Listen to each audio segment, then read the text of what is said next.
Guys, അപ്പോൾ നമുക്കിന്ന് ഹോസ്പിറ്റലിൽ പോവാം. ഇത്ര ഇവിടെ ഞങ്ങൾ ഭയങ്കര ഒത്തൊരുമയായതുകൊണ്ട് എല്ലാവർക്കും അസുഖം, ചുമ, പനി അങ്ങനെയാണ്. നമുക്കിന്ന് ഹോസ്പിറ്റലിൽ പോയിട്ട് കാണാം.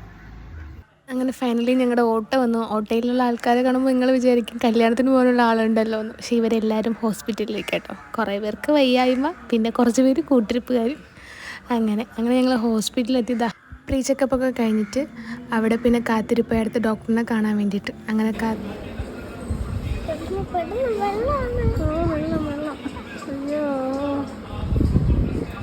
അങ്ങനെ കാത്തിരിപ്പിന് അവസാനത്തിൽ ഒടുവിൽ ഞങ്ങളുടെ ടോക്കണും വന്ന അവസാനം ഞങ്ങൾ ഡോക്ടറിനെയൊക്കെ കണ്ട് കുറേ മെഡിസിൻ കിട്ടി. ഇനിയുള്ള 1 വീക്ക് അതിക്രൂഷ്യലാണ്. ഇനി കുറഞ്ഞില്ലെങ്കിൽ നമുക്ക് ബ്ലഡ് ടെസ്റ്റ് ചെയ്യാം. അങ്ങനെ മെഡിസിനൊക്കെ വാങ്ങി തിരിച്ച് പോകാൻ വേണ്ടിയിട്ട് വെയിറ്റിംഗ് ആണ്. ആമി നിന്ന് കാല് കഴിച്ച് അവിടെ ഇരിപ്പായി. അങ്ങനെ ഞങ്ങൾ തിരിച്ച് വീട്ടിലേക്ക് വന്നു.